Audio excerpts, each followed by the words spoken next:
Parfait, ici, avec sa fille. Les amours lucifériennes ont ceci de particulier que lorsqu'elles sont découvertes, elles ne perdurent pas souvent, contrairement à ce qu'on... Le papa a déjà honte. Parce que c'est très sucré quand vous faites ça en cachette. Oui. Bon, maintenant, moi, je lui ai dit, dis-leur que faites l'amour si vous voulez. Faites l'amour si vous voulez. Ils n'ont même plus trouvé l'élection. Maintenant, faites l'amour. La dénonciation reste une affaire de Pierre Blériot. Parfait. Ici, c'est une dame qui est venue se confier à moi. Et le problème qu'elle nous pose commence à être récurrent dans notre société. Et elle souhaite vraiment que nous lui donnions des conseils avisés. Elle est mariée depuis une vingtaine d'années. Et lorsqu'elle a rencontré son mari, ça fait 15 ans de mariage. Elle a rencontré son mari, elle avait déjà une fille de 8 ans. Son mari et elle ont décidé que le mari reconnaisse l'enfant parce que très souvent, c'est des enfants dont les papas, on le dit ici fréquemment, les papas se sont évaporés. Sont portés disparus. Sont portés disparus. Et donc, c'est le mari de la femme très souvent qui accueille. Il a donc consenti à reconnaître cette fillette qu'il a élevée. Le couple, malheureusement, n'a pas eu d'enfant. De leur union n'est pas né un seul enfant. La fille est donc devenue l'unique enfant du couple. D'ailleurs, faut-il le préciser, beaucoup de voisins et autres membres même de la famille ne savent pas que le monsieur n'est pas le géniteur de cette fille. Ça a été aussi comme une sorte de secret familial. On a inventé une histoire autour de l'enfant, on l'avait eu avant et tout, avant de se mettre ensemble. Tout se passait bien jusque-là. Sauf qu'il y a 3 ans de cela, la petite fille est tombée enceinte. Elle est tombée enceinte et sa maman en a été choquée. Elle lui a dit, non, ton père te paye l'école et autres, c'est pas le cadeau qu'il faut lui apporter une grossesse. Je vais lui en parler, on verra. La dame en a parlé au mari qui lui a dit, non, mais il n'y a pas un problème, nous n'avons pas d'enfants. Nous n'avons que celle-ci. Donc, si elle accouche, ça nous fait des enfants de toutes les façons. Donc le père s'en est royalement, le grand-père de futur enfant, le père de la fille, s'est royalement occupé de la grossesse. De la grossesse. Jusqu'à l'accouchement. Voilà, la layette et tout, et s'occupe. Bon, 9 mois exactement après, la jeune fille s'est à nouveau retrouvée enceinte. Après avoir accouché elle avait encore un bébé de 9 mois entre les mains. Oh là là. Qu'elle était à nouveau enceinte. Sa maman lui dit, mais ma fille, on ne comprend pas. Le premier bébé même, on ne sait pas qui est le père. Et tout, on a laissé le tour si c'est à toi-même de dire à ton père. Parce que là, je crois que c'est la catastrophe. Le père informé a gardé le même calme. En disant à la maman que non, moi je t'avais déjà... Je suis à ton regard. Je t'avais déjà dit que vraiment, moi je vois pas de problème parce que... Nous n'avons pas d'enfants. Nous n'avons pas d'enfants. Ils ont beaucoup de biens, soit dit en passant. Tous les biens que nous avons là, qui va rester avec, il faut vraiment... Il est encore en train de s'occuper de la deuxième grossesse qui va vers son terme. Lorsque la maman découvre à son corps défendant le poteau rose, le géniteur des 2 enfants n'est nulle autre personne que son époux. Incroyable. Elle a été totalement déboussolée. Elle ne sait quoi faire. Partir du foyer, laisser sa fille avec son mari et les enfants, chasser sa fille avec les petits-enfants, avec les bébés, elle est totalement perdue. Elle a confronté son mari qui a reconnu être... Il est passé aux aveux complets. Être l'auteur de ces 2 grossesses. Et donc, elle s'est rendue compte que dans son dos, c'était carrément un couple qui s'était constitué. Si à 9 mois, la jeune fille se retrouve enceinte, c'est qu'on lui a même pas donné le temps d'attendre le retour des couches. C'est-à-dire que il a continué le travail. Il a même accentué. Immédiatement. Donc, elle est aux abois. Elle s'est confiée, m'a-t-elle dit, à un homme de Dieu. Elle s'est confiée également à moi. Non pas sous ma casquette d'homme de Dieu, mais sous ma casquette de consultant. Je lui ai promis de porter à votre sagacité son inquiétude, sa complainte, afin que nous puissions lui apporter quelques conseils. Ça, c'est un plateau génial ce matin, hein, parce que nous avons 2 femmes sur le plateau. Et nous avons aussi les hommes sur le plateau. Deux hommes. On ne te compte pas. Naturellement. Surtout que c'est devenu compliqué ces jours-ci. Donc, alors, 2 ou 3 petites préoccupations, Pierre Lériot. La fille, à l'heure actuelle, elle a quel âge? 22 ans. Oh, 22 ans. Ouais, 22 ans. Le papa est fortuné. Oui. Il a un peu, pour parler. Il en a. Oui, il a des moyens. Il a les moyens. C'est même quelqu'un d'un peu connu. Il a des moyens. Ah, quelqu'un d'un peu connu. Oui, il a les moyens. Tu vas me donner son nom à nom. Oui. Fadimatou Bongonom. Je l'ai dit tout à l'heure, histoire bouleversante. On ne sait même pas quel conseil il faut donner. La maman ne sait quoi faire. Est-ce qu'il faut chasser sa propre fille? J'insiste sur propre. Est-ce que elle doit donc partir, laisser sa fille avec son mari, continuer leur amour? Je vous passe la parole en tant que femme. Leur amour, est-ce qu'il s'agit? Ah ben, moi je manque d'expression. Je préfère dire leur amour. C'est vrai que cette histoire, ça fait froid au dos. Quand on est soi-même parent, on est mère d'enfant, ça donne des tournées. Un enfant, on se dit oui, peut-être il a forcé la petite et puis c'est arrivé. Deuxième enfant, il a encore forcé ça veut une dire deuxième que fois. C'est quelque chose de construit. Ouais. Et nous sommes là dans un cas d'inceste. Et nous espérons que ceux qui nous suivent et sont que ce soit de la société civile ou bien le corps de la magistrature doivent se saisir du problème parce que c'est un cas d'inceste. Si celui de Baganté a été arrêté parce qu'il est allé avec sa fillette de 13 ans. De 13 ans, sur la base des déclarations, celui-ci, il y a des faits. Pour le cas d'espèce, il y a des faits, il y a 2 enfants. Lorsque M. Blaireau dit que il y a 3 ans, il y a de cela 3 ans, ça veut dire que la fille est tombée enceinte quand elle avait 19 ans. Et quand elle tombe enceinte quand elle avait 19 ans, est-ce que c'est cette cochonnerie-là a commencé exactement à 19 ans? Peut-être un peu plus tôt. Voilà. Donc, je dis, quel que soit le bout par lequel on peut prendre cette affaire, ce monsieur n'a pas de circonstances atténuantes. Il a plutôt des circonstances aggravantes. En revanche, quand je reviens sur le cas de la jeune dame, on se pose bien la question, l'éducation qu'elle a reçue. La maman, c'était comment ça s'est passé? Parce que nous avons toujours l'habitude, moi j'ai l'habitude de dire aux parents, femmes comme hommes, d'être très attentifs. Il se passe tellement de choses incroyables, abominables dans notre société que on doit désormais vivre dans un climat de suspicion. On n'a plus trop confiance. On ne sait plus qui est qui. Qui est qui? À plus forte raison, quand vous vous rendez compte que ce monsieur, il aura beau adopter cette fille. Mais il n'est pas le géniteur. Il n'est pas le géniteur. Donc, ça veut dire que la maman devait de temps en temps surveiller son mari. Le monsieur, est-ce qu'il avait intégré cet enfant comme sa propre fille? Je doute fort. Parce que, ce qu'il soit allé jusqu'à faire 2 enfants, ça veut dire qu'il avait son projet. Et c'est davantage incroyable et intenable que on a l'habitude de dire avec toutes les femmes qui sont ici dehors. Avec toutes les femmes qui, on me dit même que c'est quelqu'un qui est bien. Il ne pouvait pas trouver ailleurs, même si son épouse avait un pistolet sur sa tempe, genre elle est très jalouse. Est-ce qu'on surveille un homme?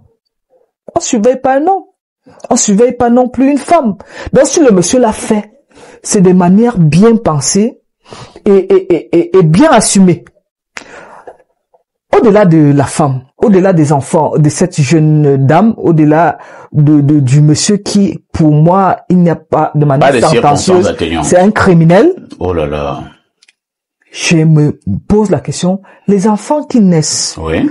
Est-ce que vous avez pensé à ces enfants qui ont pour père celui qui est supposé être leur grand-père, qui ont pour grand-mère, la crépouze de leur mère qui est sa fille. Vous voyez un peu on appelle ça chez nous Ebolganjanga. Justement, vous voyez le désordre dans lequel un monsieur inspiré par peut-être les gens de Yagua vient faire des choses. Comment ça, les gens de Yagua? Les gens du diable, non? qui viennent faire des choses intenables. Parce que moi, je ne comprends pas. Faut peut-être dire les gens de l'évêque de Yagua. Les gens de Yagua. Les gens de l'église le patron de l'église de Yagua, qui peut-être il est inspiré par ce genre de choses, il vient faire des choses abominables comme ça. En tant que femme, sincèrement, oui, je ne vais pas renier ma fille. Oui. Je prends ma fille. Oui. Je prends mes petits-enfants. Parce que la maman a encore la capacité de supporter certaines choses. Il y a un adage chez moi, chez mes oncles maternels, on dit, on couvre la merde, on mange les termites. Mais le monsieur, il va continuer sa sorcellerie ailleurs. Alors, ça veut donc dire quoi de manière concrète? La maman parle de ce mariage avec sa fille. Avec ma fille. Et si on ne sait jamais, et si la fille, elle dit qu'elle ne part pas. Mais vous restez dans votre couple en ce moment-là. C'est une hypothèse. Parce qu'au-delà de ça, quand nous rentrons dans la cosmogonie qui est la nôtre, oui. Vous savez que ce genre de choses, généralement, on vous soumet à l'humiliation publique. Lorsqu'il y a inceste chez les petits, c'est encore plus grave. On vous amène à manger, les excréments en plein marché pour que ça ne se répète plus. C'est des rites qui se font. Et vous faites cela sur un mouton jusqu'à ce que le mort s'en suive. Donc, il y a des choses que la société ne saurait tolérer. Très bien. Si le monsieur l'a fait, il l'a fait de manière pensée et assumée. Donc, cette dame, je sais pas, peut-être elle est encore là-bas en train de se demander, je fais comment? Comme monsieur Sombala dit, c'est chacun qui chante sans son corps. Merci. Parce que moi, je donne ma position, je ne serai jamais rester là pour demander à monsieur Biro, je fais comment? D'accord. Julie, on a suivi la vie d'une dame sur le plateau. Vous êtes également une. Oui. Elle est sentencière. Hein. Pour elle, d'abord, ce monsieur, c'est un criminel. Elle part de cette affaire avec sa fille. Oui. Vous vous situez à quel niveau? Que faisons-nous en pareille circonstance? Bon, le mal a été consommé. Je partage d'ailleurs l'avis des différents panélistes ici, mais je vais ajouter en disant que déjà, pour dire la vérité, l'homme est responsable parce que il savait très bien sa position en tant que père adoptif de la jeune fille. Il savait qu'il avait pour obligation, pour responsabilité, voilà, donc d'encadrer la jeune fille comme son père. Mais il a failli à ce devoir en allant avec elle intimement jusqu'à ce que des enfants sont suivis, on va le dire comme ça. Donc, pour moi, cet acte est déjà d'abord condamnable. Je vais le dire ici, je vais pas dessiner sur les mots, sur ce qu'il a fait. C'est d'abord condamnable. Et en ce qui concerne la maman, je ne sais pas dans quel état elle se trouve actuellement parce on dit qu'elle est bouleversée. Pour une femme qui est dans son mariage avec sa fille, qu'elle sait que non, sa fille a déjà un deuxième papa qui est là pour elle, et entendre après que cette dernière est enceinte de son époux, c'est un choc énorme. C'est un choc. Donc, je dirais, je donnerais comme conseil, c'est vrai que c'est difficile, hein, dans ce cas-ci, mais je partagerais bien évidemment l'avis de l'autre dame qui est avec moi ici, de prendre sa fille et de partir. Mais dans la plupart des cas, qu'en est-il de ce que la fille pense de cet homme? Est-ce qu'elle est amoureuse de lui? Il faut déjà savoir. Vous ne soupçonnez pas que cette fille est tombée déjà amoureuse? Oui, justement, parce qu'on peut se dire que bon, l'erreur est humaine, mais lorsque peut-être elle est amoureuse, on met un accent sur l'erreur, ça devient diabolique. Bon, et sa mère peut prendre la décision que non, ma fille, on s'en va. On part avec les enfants et elle dit non, maman, moi je l'aime, je veux rester. Donc, le mieux déjà, c'est essayer de discuter avec cette dernière, parfait. Donc, essayer déjà d'échanger avec sa fille. Parce que moi, je constate également qu'il n'y a pas de relation vraiment de mère à fille comme il fallait, parce que sinon, elle devait découvrir ce qui s'est passé en fait entre elle et le mari de sa maman. Donc, je pense que la mère doit essayer de discuter avec sa fille. Qu'en est-il de sa position dans cette maison? Est-ce qu'elle aime son mari? ok, avant de prendre une décision quelconque. Moi, je dirais ça comme ça. C'est difficile, mais il en va de son enfant, de sa progéniture avant tout. Très bien. Et c'est sa seule fille. Donc, il faut discuter avec elle. Il faut essayer de trouver des solutions et essayer de voir si, bon, peut-être il y a des couples qui le font quand même, hein, c'est-à-dire que on reste dans la maison, tu es ma fille, je supporte quand même, hein, parce que bon, c'est aussi pour le bien-être de la famille. Donc je soutiens ma fille dans cet élan de cœur. Il y a des femmes qui le font. C'est-à-dire quoi? C'est-à-dire qu'il y a des femmes qui acceptent que son mari puisse aller avec sa fille, c'est ça? Oui. Et la maman est au courant. Je ne sais pas, je ne connais pas également sa situation financière actuelle, parce qu'apparemment l'homme a plus de moyens. Est-ce que la mère est dans une situation précaire? Monsieur Blériot pourra peut-être nous situer à ce niveau-là. Elle est femme au foyer. Voilà, justement. Si elle quitte ce mariage, qu'adviendra-t-il d'elle? Qu'est-ce qu'il en adviendra d'elle? Elle va dans la rue. Elle va dans la rue. Est-ce qu'elle va réussir à s'en sortir encore financièrement? Faut se poser cette question-là. Parce qu'elle est financièrement handicapée, le monsieur trouve le moyen de faire ce qu'il veut. Et après, il va faire les enfants avec les petits-enfants. Malheureusement. Parce que c'est normal, ils n'ont pas les moyens. Malheureusement, c'est ce qui se passe dans notre société aujourd'hui. La précarité amène les gens à prendre des décisions. Madame, il y a ce qu'on appelle la dignité. Il n'y a rien n'est au-dessus de la dignité. Je vais vous dire, il y a des gens, on dit ça dans un proverbe chez nous, hein. Je refuse de manger et je refuse même de nourrir le bébé. Si toi et moi, ça ne marche pas. J'ai faim à mourir. Je refuse ton repas que tu me donnes parce que ça doit m'humilier. Et même le bébé que j'ai en main, je ne le nourris pas, quitte à ce qu'on en meure. Ça s'appelle la dignité. Si le monsieur a pu faire ça à moi je dis sa fille, hein, il n'y a pas de papa adoptif chez les Africains. C'est son père, tout court. Quand la fillette de l'autre aura 2 ans ou 3 ans, qu'est-ce qui vous dit qu'il n'ira pas aller aussi tenter l'expérience des choses encore plus compliquées? Non. Merci. Pierre Blériot, que je pense quelqu'un le relevait déjà sur ce plateau. On peut peut-être aussi constater que la maman de cette maison n'était pas très vigilante. Peut-être attire aussi l'attention pour certains papas qui ont une très grande proximité avec la fille qui commence à avoir un certain âge. Voilà, Fadima qui est très fâchée, dit même que même la garçon. Donc on doit être trop nous surveiller maintenant.